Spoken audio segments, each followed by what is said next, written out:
Hello viewers and students, आपका इस आज की नई क्लास नई वीडियो में बहुत बहुत स्वागत है। जापान का अपना चैप्टर चल रहा है, पेपर फर्स्ट चल रहा है आपका इंटीग्रेटेड ज्योग्राफी या बीए सेकेंड ईयर की ज्योग्राफी चल रही है, उसमें जापान चल रहा है। ठीक है, यूनिट फर्स्ट। तो जापान का कुछ भाग पहले पढ़ चुके हम।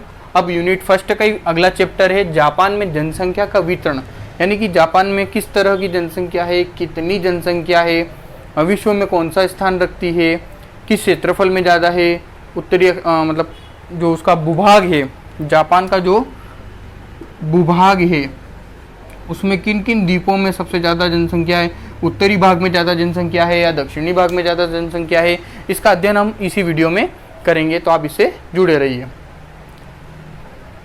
अब देखते हैं जापान में जनसंख्या का वितरण किस प्रकार है। जापान में जनसंख्या का वितरण असमान है। क्यों असमान है? क्योंकि यहाँ की भौगोलिक स्थिति असमान है।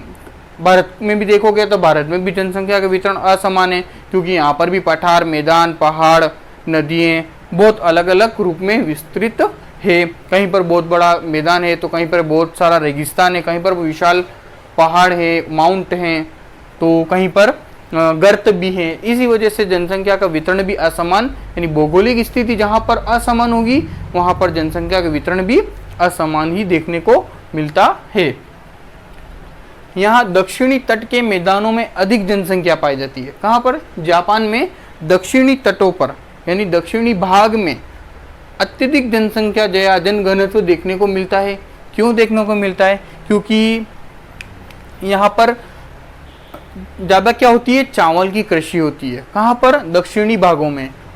चावल की कृषि के साथ साथ यहीं पर दक्षिणी भाग में, यानी जापान के दक्षिणी भाग में ही औद्योगिक इकाइयाँ स्थापित है। कहाँ पर? जापान के दक्षिणी भागों में ही औद्योगिक इकाइयाँ स्थापित है और चावल की कृषि भी की जाती है। तो जब रोजगार भी मिल जाएगा और खाने योग्य वस्तु भी मिल जाएगी, यानी भोजन भी मिल जाएगा और ये रोजगार भी मिल जाएगा, तो जनसंख्या वहीं पर अधिक निवास करती है। तो इसलिए हम कह सकते हैं कि जापान के दक्षिणी भाग के जो मैदान है, यानी दक्षिणी तट के जो मैदान है, वहाँ पर अधिक जनसंख्या या जनघनत्व पाया जाता है। अगला देखते हैं, जापान की 80% जनसंख्या या आबादी क्यूशू, शिकोकू और होन्शु द्वीप, ये होन्शु द्वीप तो सबसे बड़ा द्वीप है, ठीक है, आपको बताया था मैंने, ठीक है, होन्शु द्वीपों में निवास करती है। यानी कि 80% जनसंख्या, कुल जनसंख्या का 80% जनसंख्या इन तीनों द्वीपों में निवास करती है। तो ये मुख्य तथ्य हैं इसके बारे में। अगला देखते हैं, 40 डिग्री उत्तरी अक्षांश के उत्तर में कम जनघनत्व पाया जाता है। अब कम जनघनत्व क्यों पाया जाता है? क्योंकि जैसे कि ये माना कि ये ग्लोब है, ठीक है, इस ग्लोब के ये भूमध्य रेखा हो गई। अब जितना आप इसके उत्तर की ओर या जितना इसके दक्षिण की ओर जाओगे, यानी कि यहाँ पर आता है 90 डिग्री दक्षिणी गोलार्ध, यहाँ पर आता है 90 डिग्री उत्तरी गोलार्ध। तो ये जो दोनों पोल हैं, north pole and south pole, यानी हमारे दो पृथ्वी के दो ध्रुव, ये दोनों ध्रुवों कैसे हैं? बर्फ से ढके हुए हैं। ये दोनों ध्रुव कैसे हैं? बर्फ से ढके हुए हैं, यानी अति शीत की जलवायु पाई जाती है इन दोनों ध्रुवों के आसपास। क्यों पाई जाती है? क्योंकि वहाँ पर सूर्य की तिरछी किरणें या परछाई या किरणें पड़ती ही नहीं है। हम ये भी कह सकते हैं कि जो जैसे ये हमारी पृथ्वी, जो यहाँ पर ध्रुव और यहाँ पर ध्रुव है, तो 6 महीने का दिन यहाँ पर होता है और 6 महीने की रात यहाँ पर होती है, यानी प्रत्येक ध्रुव पर 6 महीने का दिन और 6 महीने की रात होती है, क्योंकि वहाँ पर सूर्य की किरणें नहीं पहुँच पाती। जब उत्तरायण होता है, सूर्य भूमध्य रेखा से उत्तर की ओर बढ़ता है, यानी कर्क रेखा की ओर बढ़ता है, तब 6 महीने का दिन कहाँ पर होता है? उत्तरी ध्रुव पर। और उसके नीचे जब उसी समय 6 महीने की रात कहाँ हो जाती है? दक्षिणी ध्रुव पर। और जब सूर्य दक्षिणायन होता है, यानी मकर रेखा पर सीधा चमकता है, तब 6 महीने का दिन दक्षिणी ध्रुव पर और 6 महीने की रात कहाँ पर हो जाती है?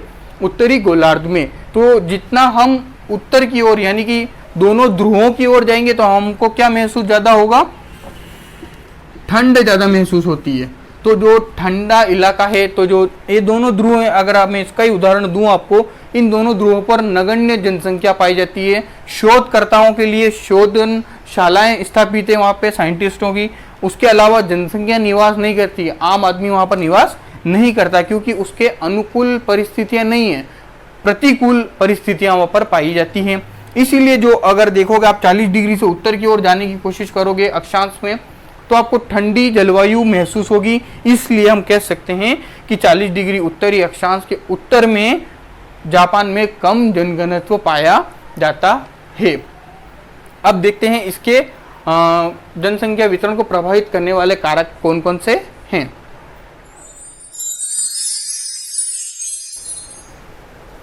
हाँ स्टूडेंट्स, अब अपन देखते हैं जापान की जनसंख्या के वितरण को प्रभावित करने वाले कारक। दो कारक है मेनली, भौतिक कारक और मानवीय कारक। उसके अंदर सब पॉइंट निम्नलिखित हैं, आप देख सकते हैं बोर्ड पर। भौतिक कारक में कौन कौन से आते हैं? अवस्थिति। आप जानते हैं जापान 30 डिग्री उत्तरी अक्षांश से 45 डिग्री उत्तरी अक्षांश के मध्य स्थित है। तो मैंने आपको पहले ही बताया था वीडियो में, जैसे कि ये 0 डिग्री है, इससे जितना अपन ऊपर जाते रहेंगे तो जलवायु में परिवर्तन होता रहेगा और वो शीत ठंडी जलवायु होती रहेगी। तो जो इसके 40 डिग्री से 45 डिग्री का जो भाग है वहाँ पर अति शीत है, जलवायु कैसी है? बहुत शीत है। तो जिसकी वजह से वहाँ पर ठंड ज़्यादा है, तो वहाँ पर जनसंख्या का वितरण कम पाया जाता है। अगला देखते हैं धरातल। धरातल मैंने आपको बता ही दिया है कि जापान एक 3900 द्वीपों का एक समूह है, एक द्वीपीय देश है, और इसमें सर्वाधिक क्या पाया जाता है? पहाड़ीय क्षेत्र, इसलिए पहाड़ी देश भी बोला जाता है। तो यहाँ की धरातल भी कैसी है? परिवर्तित, अलग अलग रूप में पाई जाती है। यहाँ पर 16% भाग पर क्या है? मैदान। 76.2% भाग पर क्या है? पर्वत। इसलिए इसको क्या बोला जाता है? एक पर्वतीय देश बोला जाता है। यहाँ की जलवायु कैसी है? मैंने आपको बताया था जलवायु वाले चैप्टर में, अलग अलग प्रकार की जलवायु, क्योंकि ये 30 डिग्री से 45 डिग्री के बीच में पाया जाता है। तो 30 डिग्री के आसपास वाला जो एरिया है वहाँ उपाद्र जलवायु पाई जाती है, उसके ऊपर की शीतोष्ण जलवायु पाई जाती है। ठीक है, यहाँ मानसूनी जलवायु वाला भी देश इसको कहा जाता है। तो अलग अलग प्रकार की जलवायु पाई जाती है, किसके आधार पर? भौगोलिक स्थिति के आधार पर। अगला क्या है? मिट्टी। यहाँ की मिट्टी भी अलग अलग पाई जाती है। क्यों पाई जाती है? क्योंकि इसमें तटीय क्षेत्र ज़्यादा है, जापान में तटीय क्षेत्र ज़्यादा है, तो तटीय क्षेत्र में अलग अलग प्रकार की मिट्टी का होना पाया जाता है। जो बीच में क्या है? इसके पर्वतीय भाग है, तो पर्वतीय भाग होने की वजह से मिट्टी में कठोरता पाई जाती है। ठीक है, अगला देखते हैं जलापूर्ति। जल की आपूर्ति कैसी है? जहाँ पर जल पीने योग्य यानी मीठा जल जहाँ पर मिलेगा वहीं पर जनसंख्या का वितरण अधिक पाया जाता है, क्योंकि जीने के लिए पानी ज़रूरी होता है। तो भौतिक कारकों के में मुख्य अवस्थिति, धरातल, जलवायु, मिट्टी और जलापूर्ति मुख्य है। इसके अलावा अपन देखते हैं दूसरा पॉइंट, मानवीय कारक। मानवीय कारकों में कौन कौन सा आते हैं? पहला आता है सामाजिक कारक। जो सामाजिक कारक के अंतर्गत क्या क्या आ सकते हैं? सामाजिक संगठन, अलग अलग प्रकार के जो संगठन होते हैं वो भी जनसंख्या वितरण को प्रभावित करते हैं। अब दूसरा पॉइंट है उसका आर्थिक कारक। आर्थिक कारक में कौन कौन से हो सकते हैं? कृषि, उद्योग, परिवहन, व्यापार, यातायात के साधन, ये सभी किसके अंतर्गत आते हैं? आर्थिक कारक के अंतर्गत आते हैं। ये किसका पार्ट है? मानवीय कारकों का। ठीक है, तो कृषि और उद्योग, परिवहन, यातायात के साधन, चिकित्सा सुविधा, ये सभी जहाँ पर मिलेगी तो मानव वहाँ पर ज़्यादा निवास करेगा। जब मानव उस स्थान पर ज़्यादा निवास करेगा तो वहाँ का क्या आ जाएगा? ज़्यादा जनघनत्व हो जाएगा। ठीक है, तो आप देखेंगे कि आर्थिक कारकों के रूप में दक्षिणी जो जापान है, दक्षिणी जापान है, वहाँ पर जनसंख्या अधिक निवास करती है। क्यों निवास करती है? क्योंकि वहाँ पर चावल की कृषि अधिक की जाती है। ज़्यादातर उसके जो उद्योग हैं, उद्योग धंधे जो हैं या मिल बोल सकते हैं, वो सभी कहाँ पर है? दक्षिणी जापान में अधिक पाई जाती है। इसलिए उस क्षेत्र में जनसंख्या का वितरण अधिक पाया जाता है और उत्तरी जापान में जनसंख्या का वितरण कम पाया जाता है। अगला आता है ऐतिहासिक कारक। ऐतिहासिक कारकों में सबसे मुख्य क्या होता है? युद्ध। आप जानते हैं जापान में 6 और 9 अगस्त 1945 को क्या हुआ था? दो प्रांतों पर। कब हुआ था? द्वितीय विश्व युद्ध। द्वितीय विश्व युद्ध तो एक और दो, पहला क्या है? हिरोशिमा और दूसरा क्या है? नागासाकी। दो प्रांतों पर बम गिराए थे। किसने गिराए थे? यूएसए। तो जब यूएसए ने इस पर बम गिराया 6 और 9 अगस्त को 1945 को, द्वितीय विश्व युद्ध के समय, तब ये जो बम गिरा इसकी वजह से वहाँ की जो जनसंख्या थी वो बहुत प्रभावित हुई। तो जो ये ऐतिहासिक कारक है उसमें युद्ध बहुत बड़ी महत्वपूर्ण भूमिका निभाते हैं। इन युद्धों की वजह से ही फिर हमें अनेक अनेक प्रकार की योजनाएं लगानी पड़ती, चलानी पड़ती है। जैसे कि अगर देखिए राजनीतिक कारक अगला आता है जो हमारा क्या आता है, राजनीतिक कारक। इसमें होती है राजनीतिक सुरक्षा।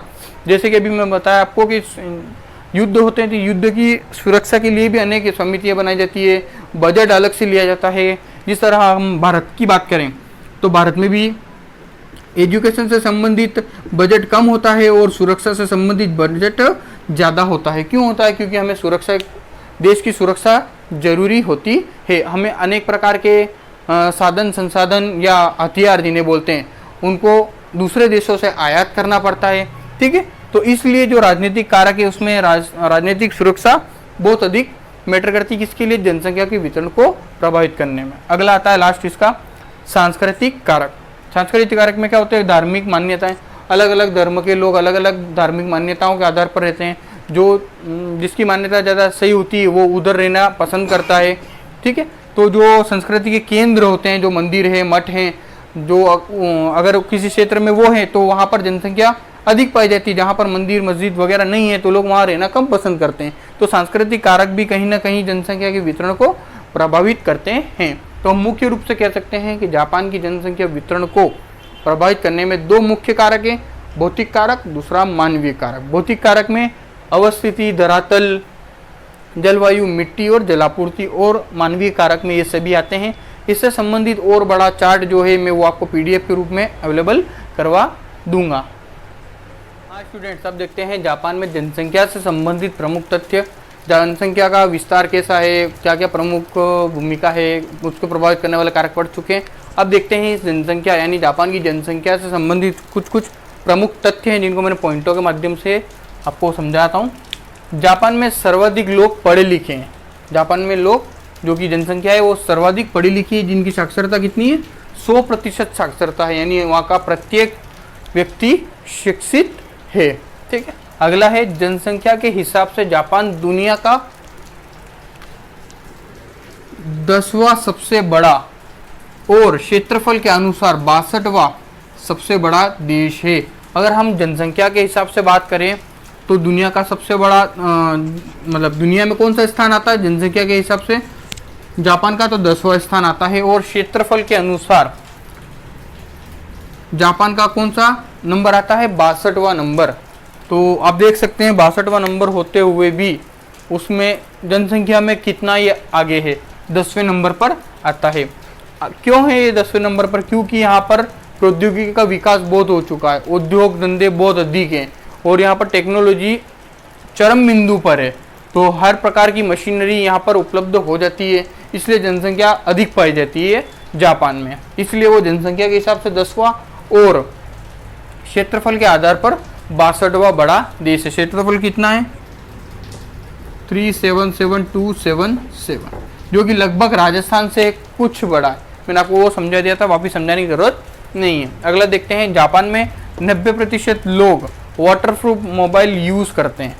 वाटरप्रूफ मोबाइल यानी कि जो पानी में भी खराब ना हो, ऐसा ये बोलते हैं कि हमारी जो 90% जनसंख्या यानी जापान की 90% जनसंख्या है वो वाटरप्रूफ मोबाइल यूज़ करती है, टेक्नोलॉजी में बहुत आगे होने की वजह से। जापान के लोगों की औसत आयु कितनी है? 84 वर्ष, 84 वर्ष, जो कि विश्व में सबसे ज़्यादा है। औसत आयु मतलब अधिकतम और न्यूनतम के बीच की आयु जो होती है, यानी लगभग लोग इतने वर्ष जीते हैं। इसलिए आपने देखा होगा कि जो कोई भी मूवी हुई या कुछ भी हुआ या कोई जो बड़ा उद्योगपति भी, उसको आप देखोगे ना तो वो एजेड ही दिखेगा, वृद्ध ही दिखेगा, क्योंकि वहाँ पर वृद्ध लोगों की संख्या ज़्यादा है, क्योंकि वहाँ की औसत आयु अधिक है। अगर औसत आयु कम होती तो वृद्ध लोगों की संख्या कम हो जाती है, लेकिन जापान में वृद्ध लोगों की संख्या अधिक है क्योंकि यहाँ की औसत आयु कितनी है? 84 वर्ष। तो इसलिए विश्व में सबसे ज़्यादा औसत आयु के आधार पर सबसे ज़्यादा औसत आयु किस देश की है? तो जापान में।